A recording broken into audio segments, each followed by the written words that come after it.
say how this has started and how this has been became. It's like I have a kid having a age of 5 years, and whenever I'm out with him, whether we are walking in a colony or we are uh, out on the walk, he always asks me questions that why this flower is having this color, why this butterfly is having this color. So what I believe is every person who born and when he started sensing the nature around him or her, he or she has so many questions about the nature, what is happening around them.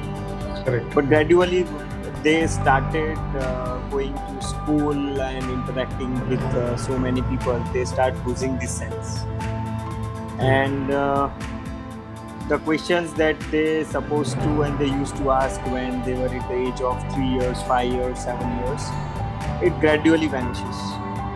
And later on we push and we ask people to become nature friendly and become a conservationist.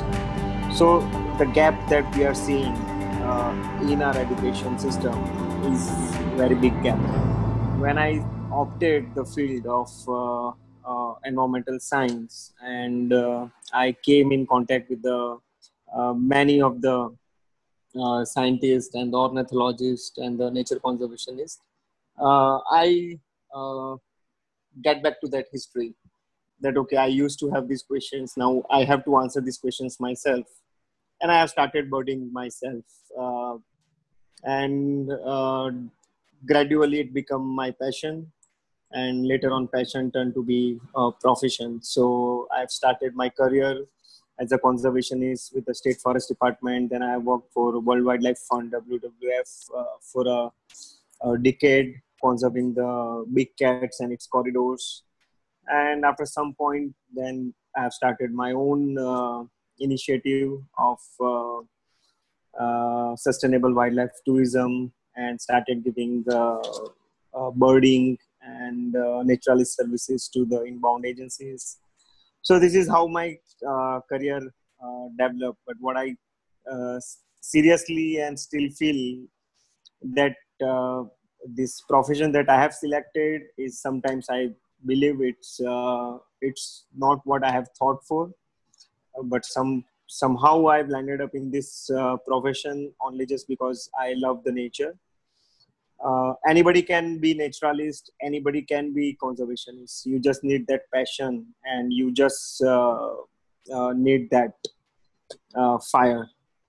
So it Correct. doesn't matter whether you are in a IT field or you are a doctor or you are an advocate, but you should keep that 10 to 20% of that passion for the nature, and Correct. definitely you will ended up with the saving big amount of fauna and flora that is around you.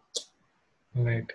See, the structure of conservation is it's not complicated. The only Okay. thing those are missing is the system that is been implemented on the pupils at right time.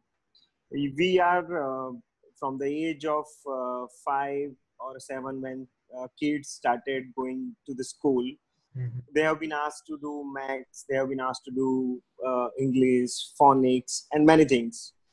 But the major worry is that uh, are the present teachers and the present schooling system, are they giving enough time to their curriculum for the nature conservation? It's not about the big term of nature conservation, but it's like starting with some basics with the kids, Mhm.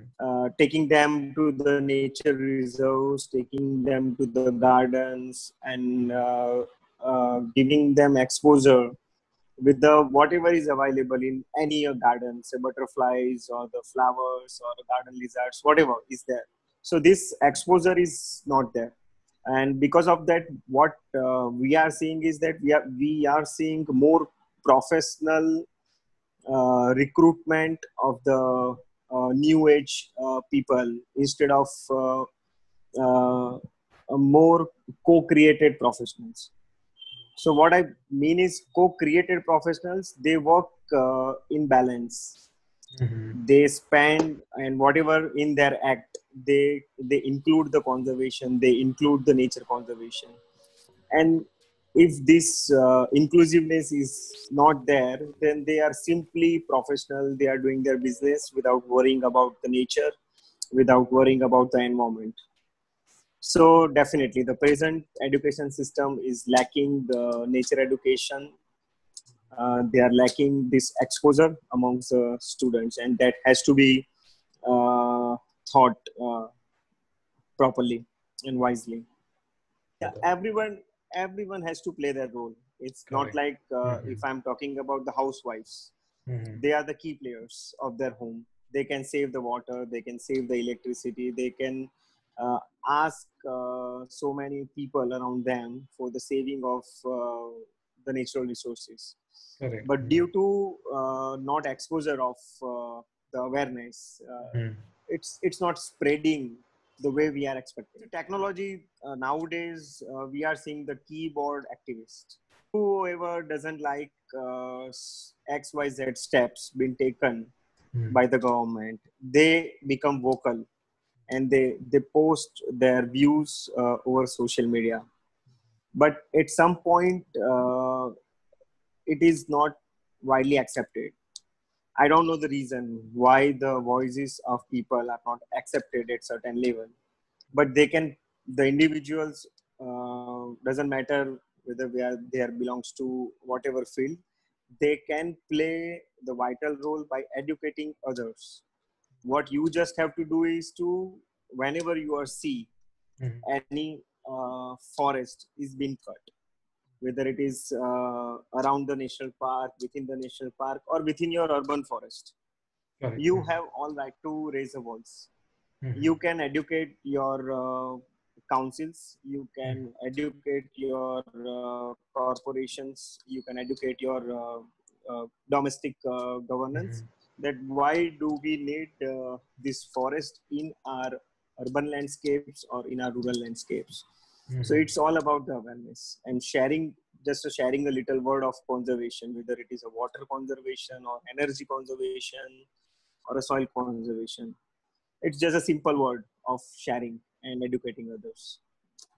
See, True. you cannot replace the 100-year-old forest with the Correct. compensation model. No one Correct. can replace that.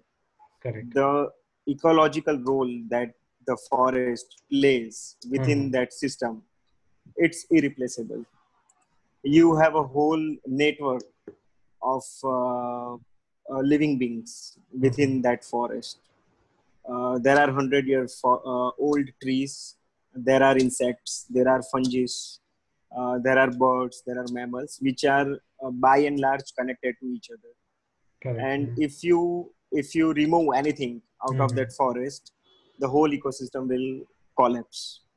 So True. the compensation model that is being introduced as a CAMPA, compensatory afforestation monitoring and all, so that gives, I could say, and with the more vocally, I could say that that's just a privilege to the companies who are coming up with the larger projects and who are diverting the larger forest patches for the sake of more livelihood and more economy boost.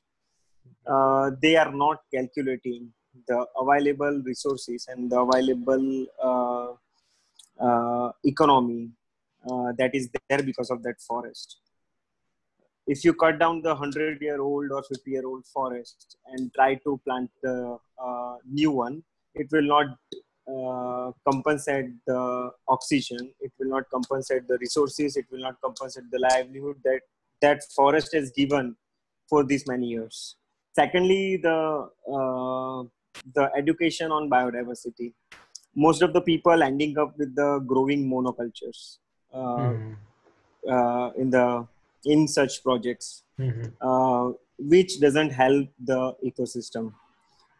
For an example, if I say if you are cutting down the diverse forest, which has multiple species, shrubs and the trees, and multiple species of the uh, birds and the smaller and lesser non-mammals. If you take out any of them from that area, the whole network, whole chain will collapse, and that will ultimately result to the loss of soil. That will ultimately result to the loss of rain, and the river courses will start changing, and you will start facing the droughts. You will start facing the floods. So all the natural calamities will start coming up within with these areas. So if you say the example of locust swarm. So Correct. because of the climate change, the a cyclone came towards the East Africa, and the rain came, and the rain has given a more familiar climate for say fresh water and green vegetation, and the locust Mm-hmm. population increased dramatically.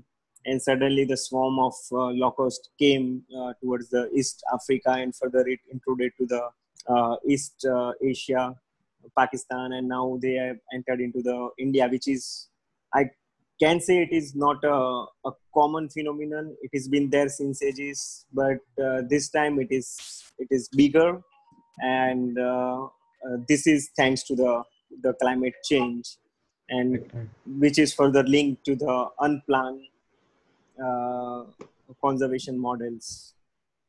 And I Okay. could say this compensation model is not always planned. This is always just in favor of the companies Mm-hmm. and the development.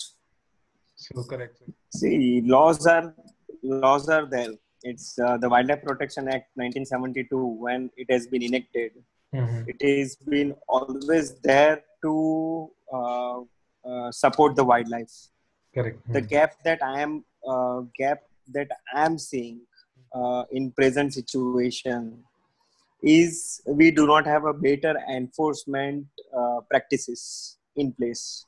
Okay. Mm. Secondly, if we talk about the national parks, if we talk about the protected forest, if we talk about the reserve forest, each and every reserves are lacking the human resources, and especially the trained human resources. Okay. And Mm. lastly, the awareness amongst the judiciary. Because of the lack of awareness in judiciary, there is a lack of conviction. We are our enforcement agencies, especially the forest department, with the help of the other enforcement, they are catching up the criminals every other day. But the judiciary is not much aware about the Wildlife Protection Act 1972, or an Environment Protection Act, or a Water Pollution Act, or Air Pollution Act. These criminals are not getting convicted, and they are then, after a few months of trials, they are moving out and roam freely with all their bare hands, and they are keep committing the crime again and again. So we doesn't need anything more in existing laws. It is there. Okay. They are very much capable to punish any culprit, but the only gap is that the rate of conviction. The rate of conviction is very poor, and that is leading to the gap in awareness amongst the judiciary, and lack of trained frontline forces within the enforcement agencies, and enforcement of these laws. So these three are the key reasons we are not able to convict the criminals, especially under the Wildlife Protection Act. I don't think so. The more stricter laws will help you Mm-hmm. or will help us. The basic thing that we need is the sense of belonging for our forest, for our natural resources. So the awareness will play the crucial role. If I am living in a village and I don't know where is my village forest, I could, or I can be able to generate enough awareness amongst my people that how this forest is helping us in getting a good yield out of our agriculture, getting a good rain in our area, getting a rivers to be alive in this area. So awareness amongst the citizens, the awareness amongst the commons needs to be there, and it should be part of like any other awareness programs that government is doing, like Swachh Bharat or Beti Bachao. All these movements are very much in place, and it has helped the government to achieve certain results. But the same awareness of conserving our own forest is not there. So definitely, peoples, the commons need to be aware enough so that they can raise the voice and they can curb the the loss of forest due to the development and uh, industrialization. Certainly. So it's their culture, and they are practicing this from ages. So you cannot change the practices and culture overnight. It's all about the behavior change.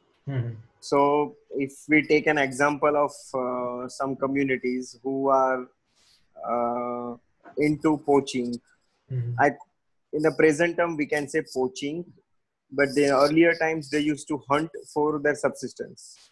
It was the part of their protein, and gradually when they converted to become a agriculturist or they have started agriculture practice, their diet has been changed.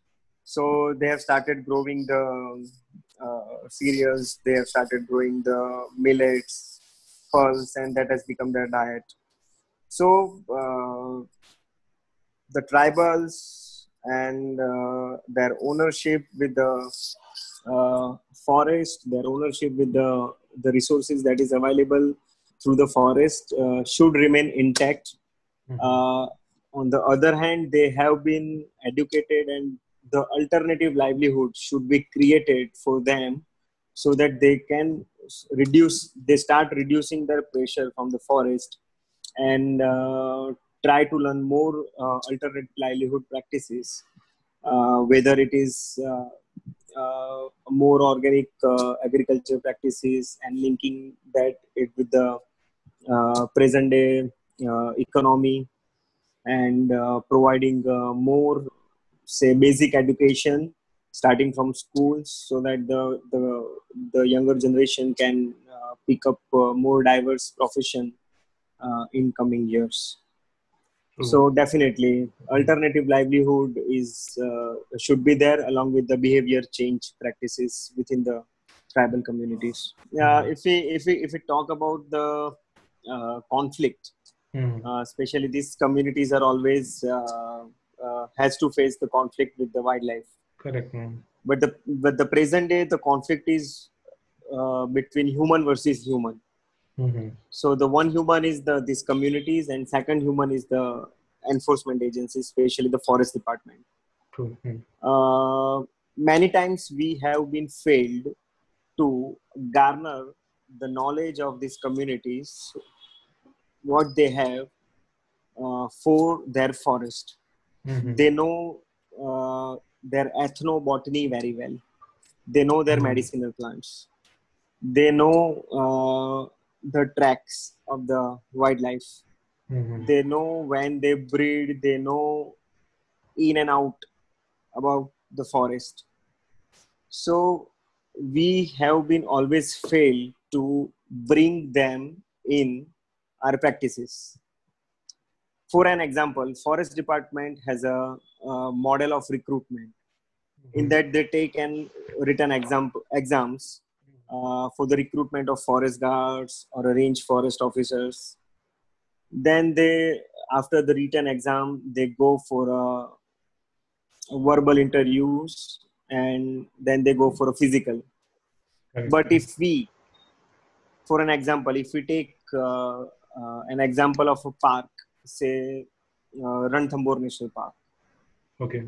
If we mark the villages around the Ranthambore National Park and we identify the youngs, the individuals who know their area very well, and we train them and recruit them within the forest department. They will give better result than the people who are being recruited by the forest department from the 1,000 kilometer away. So most of the officers and the guards, those are recruited in national parks and sanctuaries, are not native. They are Right. coming from the far away districts. Somebody working in Madhya Pradesh, say for in Kana, he is coming there from Gwalior. He doesn't know that landscape very well. He doesn't know the culture of that area very well. Okay. So here we can develop a system which is more inclusive, and we can have a different policy towards the recruitment of the guards for that protected area. So here, coming back to your question, the tribals, those are living around, they has to be bring in the system. The government can utilize their expertise. They have a detailed knowledge about the forest where they are living, leverage by the government, and this is how they can bring the inclusive conservation module in especially the biodiversity areas.